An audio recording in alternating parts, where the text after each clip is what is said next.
You're listening to Talking Teesdale, a regular podcast covering Barnard Castle and the surrounding villages. Brought to you in association with the Witham Arts Centre.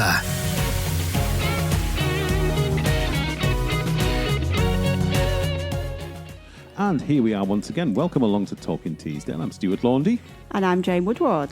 And we're back after a week away. Well, I say a week away. I had a week away. Yes, you did. I missed you last week. Where have you been? On a boat. Right, okay. And while I was on a boat, I had trouble with locks. But in the grand scheme of things, not too bad, really, because I know you've had a bit of trouble as well, haven't you? Have I? Yes. Can I just say that wind is no excuse for a bad performance, Jane? Sage words there from one of our guests this week, Annette Butters. Would you care to explain? I can't believe that sounds really bad, Stuart, if you don't know the context. I don't know. I just arrived back from holiday and the first thing you said to me was, I've had more problems with wind. Yeah, I'm sure if there are brass players in the listeners out there, they will understand what it's like playing when you're outside and it's windy. Oh, that's the... it all makes sense it now. Makes sense. I see. Not very easy playing a musical instrument when you've got the wind howling and you've got your music pegged to a stand and you're worrying about your stand falling over, and it's a nightmare. Not according to Annette. There's no excuse. I know. But she's a professional. I just do it as a hobby. That's my excuse anyway. As you might have gathered, we've got a couple of cracking guests this week, one of whom is Annette Butters, Director of Music at the Parish Church. She'll be along in a moment to chat about the community choir's performance at the Witham on July the 5th. And then a bit later on, our old friend Stephen Brenkley will be along chatting all things cricket club ahead of Bands Day, which is also on July the 5th. Yeah, lots happening. And you'll be back a bit later. I will. Once you've recovered your composure.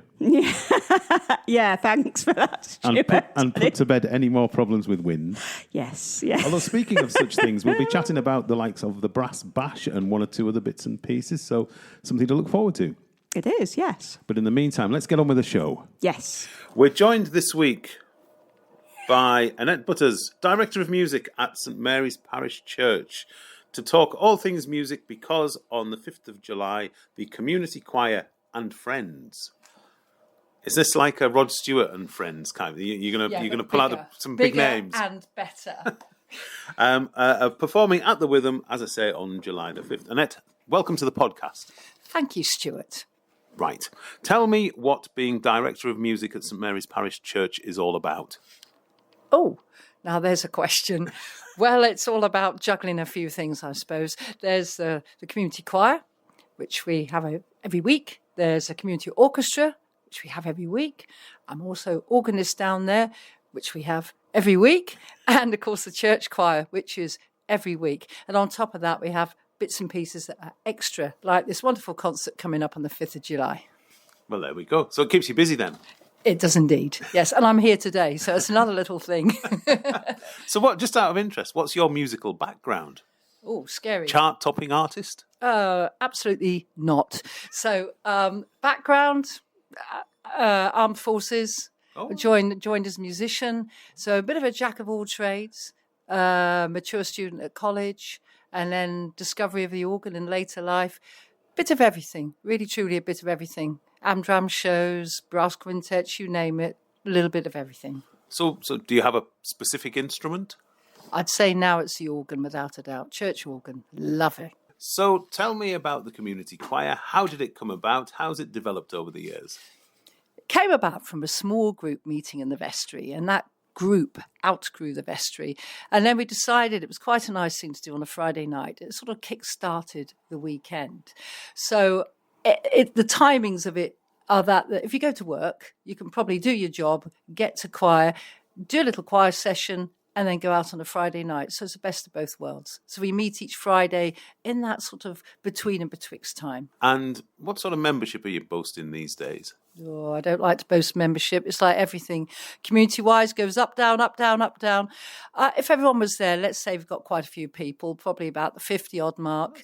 Regularly, I guess we have anything from about 35 to 45 on a rehearsal. Now, when you say choir to me, that strikes a note of fear into my bones. It sounds very formal and very very good, actually. Is everybody a sort of trained, brilliant singer? Well, the key word here is community choir. So community choir welcomes anyone that wants to come. And of course, some of our people can read music. I have to read music, otherwise I don't know where I am. I'm clueless. I'm lost. That's just me.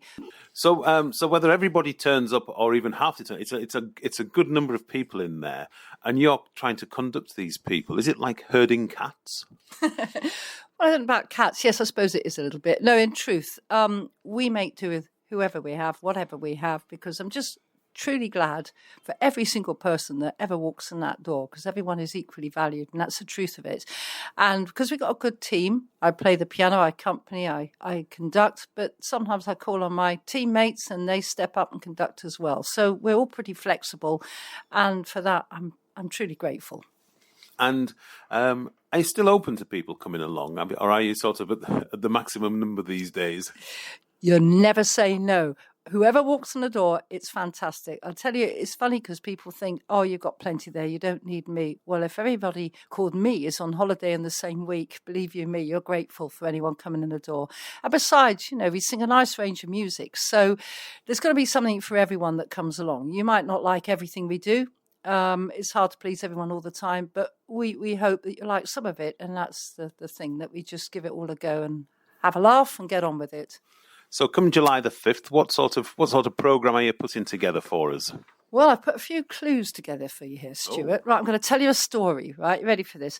And a lot of song titles are in this story. So I'm just going to read my little story, and you might pick up one or two titles. Are you ready? Go for it. I was walking along some country roads. It was such an enchanted evening.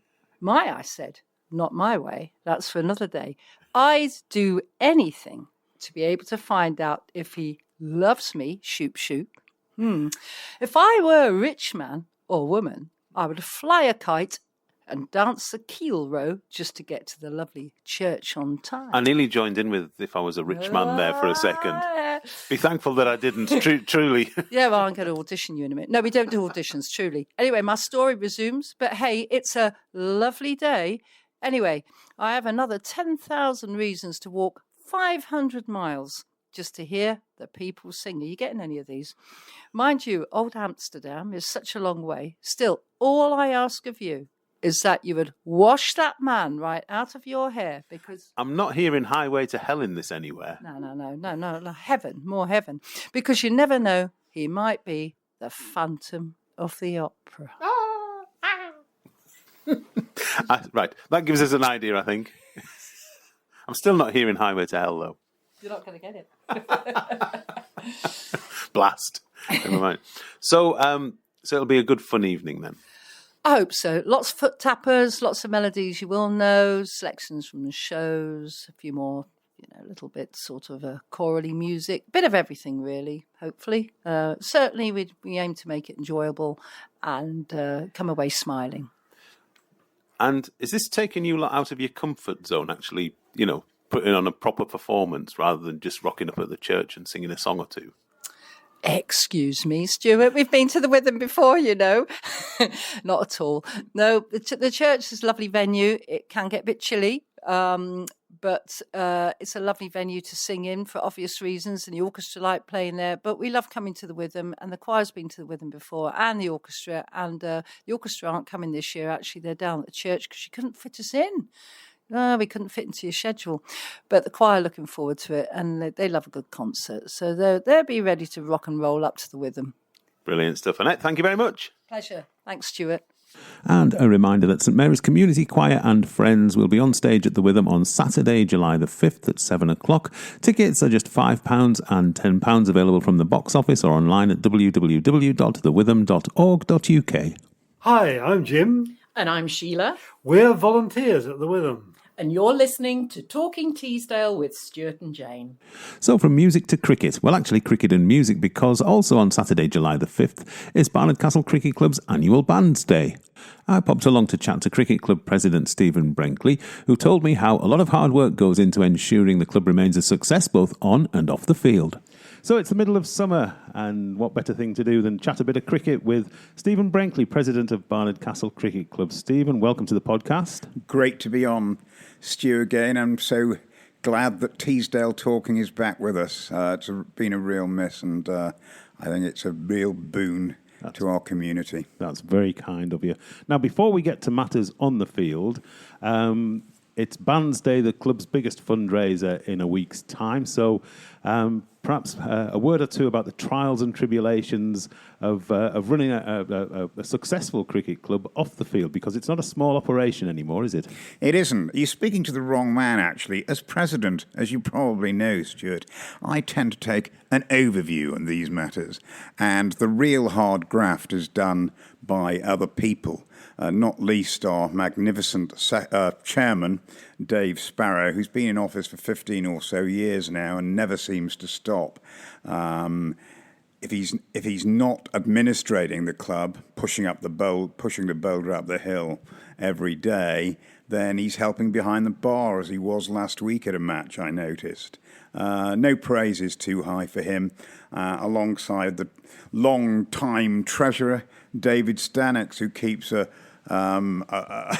harsh eye on the books and makes sure that we're in good health. But yeah, look, it's a full-time job running a cricket club these days, and it's fundamentally run by volunteers. We do have some paid staff. Our estimable steward, Sharon Nicholson, ensures that the club is kept busy, and we pay some ground stuff. But fundamentally, Barnard Castle Cricket Club and all clubs like it are run by volunteers, and it is no small undertaking. Yeah.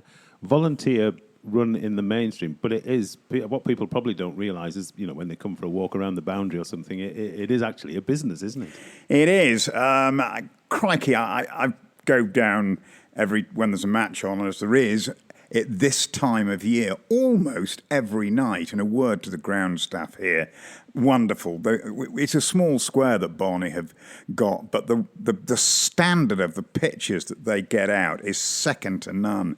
And every visiting team says that. And it's quite wonderful, the amount of cricket that's played there. And quite wonderful, too, the numbers of people that come to watch our teams, all the way up from under nines to the blue ribbon first 11. I know that you come to keep a weather eye on us, Stu, and no first 11 match goes unwatched at all. And it's great when the weather's fine, but as you know, they're a team worth watching as well. Absolutely, and there's been plenty going on off the field this year as well. To make the club more sustainable and look after itself for the future.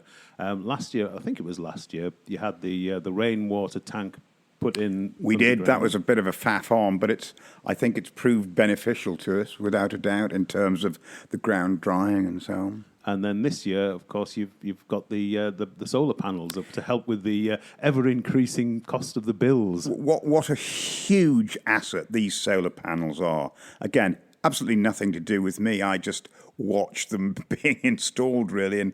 And everybody helped with that in terms of the committee. No praise, again, is too high for David Sparrow, the chairman, who did all the administration necessary in gathering grants and making sure all the paperwork was done. Dave Stanix, the treasurer, made sure the money was in situ. And a word, too, to our county councillors, all four of them, I think, when we used to have four representing Barney, East and West or whatever it was. I know the boundaries have changed now, but they all helped put their hands in the county council's pocket, and believe me, that was a real help in putting those solar panels up, and it's already saving a considerable amount of money off our fuel bills. Can't speak too highly of that. And that's the sort of thing that clubs like ours have got to do to make sure that we remain sustainable. Yeah. And one of the other things, of course, are fundraisers, such as Bands Day again. It comes round every July. Every first Saturday in July. Again, credit to the league for allowing us not to play our league fixtures on that day. But it is a crucial day in the life of the club in terms not only of the funds that it raises, hopefully, but in ensuring that we are seen, and I can't stress this point too much, Stuart, to be seen as a community club. And on that day, at least, people come to the club who might not come to the cricket field on any other day of the year, but they can see that we are welcoming. We want them to come and have a lovely time. And on that day, it is truly, in every sense, a community club when cricket isn't being played. Absolutely. And as well as the Bands Day, the event, the monthly event that always gets me at the cricket club, because it's always hugely attended and hugely popular, are the bingo nights. Yeah, I got to fess up here. I'm not an attender at bingo nights, but I understand it is an extremely popular pastime, and people do. They flock to our bingo nights. And again, I see that as part of our community drive, our community effort. Barnard Castle Cricket Club exists for cricket, but it exists as part of Barney as well, as part, again, I keep coming back to the C word, community. Absolutely vital. And the other C word, of course, cricket. How are things going this season? It's sort of up and down. I think in some ways, Barney are victims of our success. If 20 years ago you'd have said, well, Barnard Castle are competing on all these fronts. They have a second 11 in the second division of the North Yorkshire and South Durham League. They have a first 11 which is aiming to win a third championship title, making a bit of a meal of some games, that's true, but absolutely in there fighting. They're also in the final of the Macmillan Cup, which is the 20-over competition, and they're in the quarter-final with a reasonable draw of the Kerridge Cup, which they hold, which is the premier knockout competition. In addition to which, we've got junior teams going through under 9s, under 11s, under 13s, under 14s, under 15s, and under 17s, and all of them having some success. We have a lot of talented juniors. As importantly, we have boys and girls who aren't necessarily as talented as some, but boy, could get enjoyment for the rest of their lives out of this great game. In addition to all that, and perhaps most significantly of all, we have a girls and women's section now, which I can't stress too much, is really important to the future of our club. I think for too long, cricket, while not excluding girls and women, has not been proactive enough in encouraging them, and that's what Barney, along with other clubs, are trying to do now. It's going to stretch our ability to stage matches, but it is dead important. So the cricket is going pretty well on most fronts. We've got a good first team, good mix of youth and experience. We've recruited a few teenage boys this year, and we've got our own kids absolutely coming through. And of course, we've got some really solid first 11 players, led by our new captain, as you know, Carl Carver. Yeah. There's been one or two problems with injuries this year. Eddie Barnes he struggled with a side injury, and poor old Carl's crocked just at the minute. That's absolutely true. And when you've got a small pool of a first-team squad, that hits us hard. Yes, Ed Barnes fast bowler Ed Barnes started the season with a side niggle. Wasn't able to bowl him for the first month. He's back in harness as a bowler now. He was batting okay, and his batting is a thing of genius sometimes, actually. He's really added something to our middle order, and he's just beginning to fire again as a bowler. I noticed at the weekend he was letting it slip a bit. He's the quickest bowler, I think, in the club. So I think we're going to see something from Ed in the next few weeks. But sadly, Carver, who occasionally has carried the side on his own shoulders in the last couple of years as bowler, batter and magnificent fielder, has also picked up a side strain, and he's going to be out for anything between 2 and 6 weeks. Added to that, Shabam Sharma, our Indian overseas professional, has come back from India where he was recalled to play in a tournament. He had to go because the Rajasthan Cricket Association insisted. He has come back with a broken finger. Now it's a hairline fracture, so hopefully he can play through it. But I know he was in some discomfort in the matches over the weekend. So all this puts a strain on our other resources as well. If you call players up from the second team to play in the first team, that, as you know, Stuart, has a knock-on effect. Yeah. And the second team, they got promoted at the end of last season. How are they faring in the... They're doing okay. We knew it would be tough. There are 5 divisions in the North Yorkshire and South Durham League. A Premier Division, Division 1, Division 2, 3, 4. Barney had played in the Barney's second team had played in Division 3 for long enough, then got promotion to Division 2 where they acquitted themselves excellently over 12, 15 years.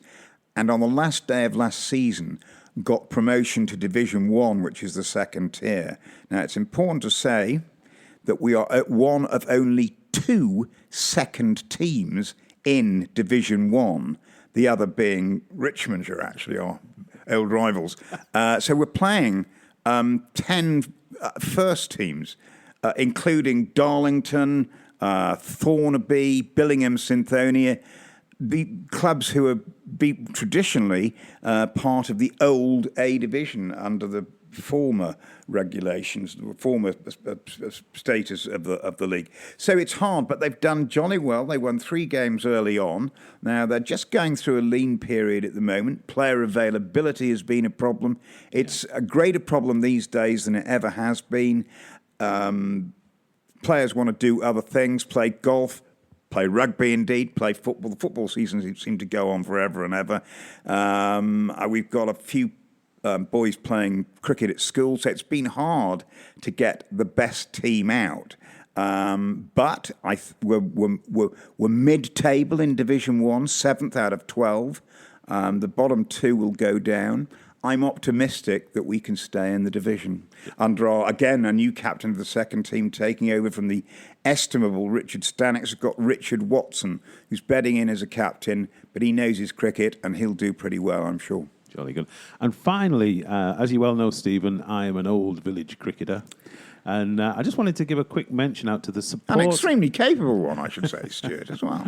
I just thought we'd give a mention to the clubs who are supporting you by hosting games for the juniors. I'm glad you brought that up. I think that without the help of Barningham, Raby Castle, Middleton and Teesdale, Aldeburgh St John, it would be extremely hard for Barney to play all the cricket that it does. Not only that, we're able to help each other in loaning out players to each other because we're able to do that because the village teams play in a different league. And one of my declared missions as a lifelong cricket devotee is to try to ensure that all those village teams keep going. It's great to see that Barningham, I know your old team, are top of the Darlington District League Division 1. I know they lost most recently on Saturday. Slipped up to Middleton St First George. loss of the season. But I'm really hopeful that they can win that league this year. It would be terrific for the area. But yeah, a real thanks to those people who help our junior teams to play on their grounds particularly. And then thanks to all the people who keep our junior section going, particularly Ian and Wendy Rutherford, who are sort of marshalling most things at the moment. And our director of cricket, Ben Asher, has made a real difference as well in organising cricket across the board. But yeah, the village teams and clubs couldn't have been more helpful. Really grateful, and it's again a case of people working together to help each other. Jolly good. Stephen, we could blether on for days about cricket, I think, but we'll... Can do if you want me to, Stu. Don't mind at all. I think we'll call a halt to it there, and we'll catch up again soon. Stephen, thank you very much. Lovely. Thanks, Stu. It's always a pleasure to catch up with Stephen, and a reminder that Barney Bands Day takes place at the Cricket Club on Saturday, July the 5th from noon to 8 p.m. It features 6 live bands throughout the afternoon. Tickets are £9 in advance or £12 on the day. It's a fiver for the over 65s, £4 for those aged 11 to 16, and under 11s go free. Contact the Cricket Club for more details. Hi, this is Louise, Queen of Social Media, and you're listening to Talking Teesdale with Stuart and Jane. So Jane's back. She's wondering what buttons I'm going to press next on this infernal machine, just in case. I know, I'm getting a bit worried now. I In feel case like something untoward happens to you're turn picking up. on me. As if. As if. Right, let's have a look at one or two things that are coming up. And to start with, the biggie for the summer, it's the start of the Saturday sessions. It is. So this Saturday, the 28th of June, this is the first of 10 Saturday sessions with live music in the Witham Garden, starting at 12 o'clock, 2 o'clock and 4 o'clock. So there are 3 acts each Saturday. And to kick us off, we've got at 12, Roundstone. All right, I've not heard of those. What do they do? They are a Barnard Castle-based folk trio. Okay. So Barry Phillips, Carolinda Quinlan and Mick Brennan. Oh, now Mick Brennan, there's a name that resonates with me. I'm sure I've come across Mick before. Yeah. So they'll be playing English, Irish, Scottish songs and tunes. And then we've got a couple of well-known faces, I think. We have at 2 o'clock, we've got James Dykes and Eddie Tinkler. 2 local blokes. 2 local blokes. Excellent. Yeah, memory-provoking songs. And then 4 o'clock, we've got another returning favourites, the Cloth Cappers. Ah. There sounds as if there's going to be plenty to sing along to. Yes, lots of audience participation. Excellent. So come along and hopefully it'll be good weather and it won't be windy. Well, we live in hope, although the garden's quite well sheltered. And don't forget that these are free sessions. There's no admission fee. So come along, grab yourself a cup of coffee from the cafe or perhaps something a little stronger. Yes. There'll be a full range of whatever food takes and your drink. fancy. Yeah, and the cafe's open till 5. Very good. Yeah, for the summer on Saturdays. Absolutely. And make a day every Saturday from now until the end of August. Live music in the garden. Brackets, weather permitting, close brackets. Well, if it's wet, it will be inside. Exactly. Yes, somewhere. Inside somewhere in the building. Now, moving on, later on in July, we've got the return of something that was absolutely brilliant last year. I know, and I'm gutted because I'm not going to be here for it. You're on your jollies. I am. I am. The Brass Bash is coming back, and even better, one of the bands that entertained us last year, the Rajasthan Heritage Brass Band, they were superb last year. They were, yeah. Absolutely the highlight of the evening for me, anyway. I mean, they were all good, but they absolutely stood out, and they're coming back, and they're joined by 2 others. They are. The John Burke's Orchestra. And then we're going international again. New York band. New York. Brass band. So good they named it twice.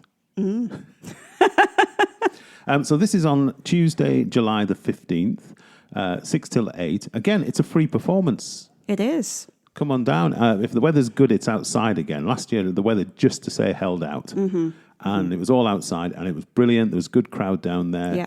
And it's hard to explain how good these bands are. Yeah.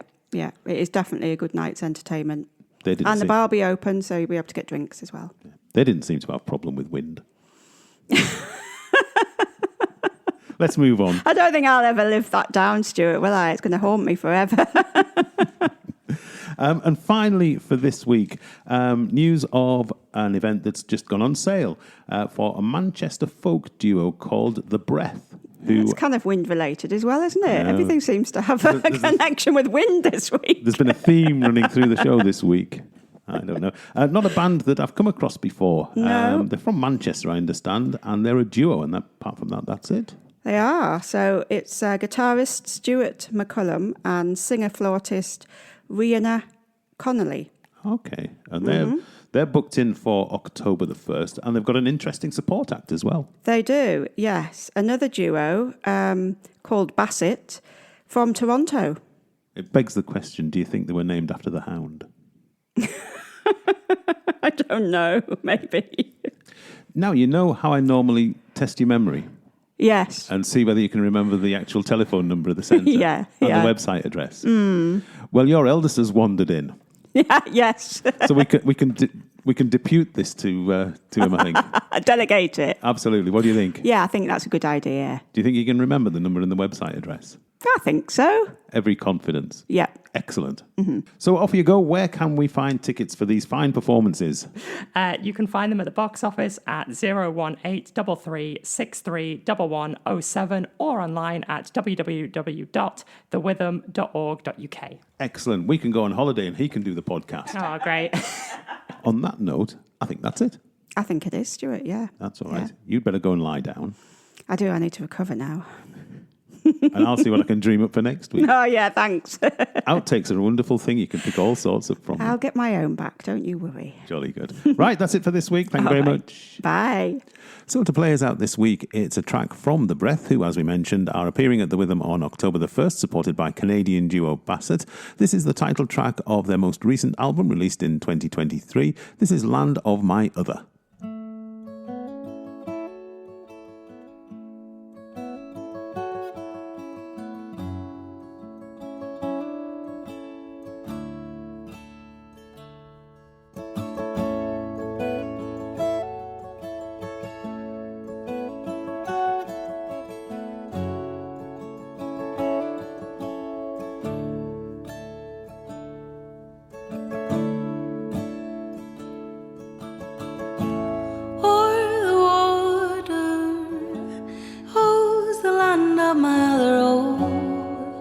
The land of another, oh, the land of another.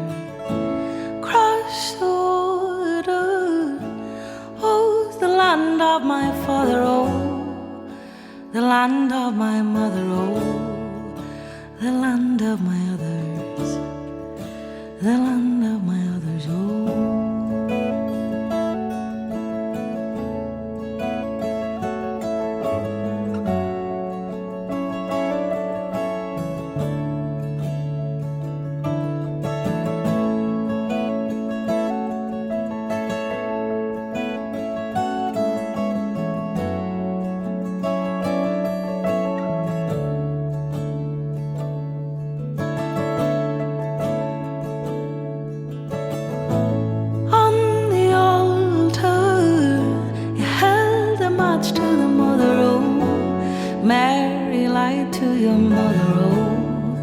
She lies for another in the wars, oh, he'd die for another, oh, he'd the land of my father, oh, heal the heart of my mother, heal the heart of my mother, oh.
Thanks for listening. We'll be talking Teesdale again soon. In the meantime, please spread the word, like, share and subscribe, or go online to thewitham.org.uk.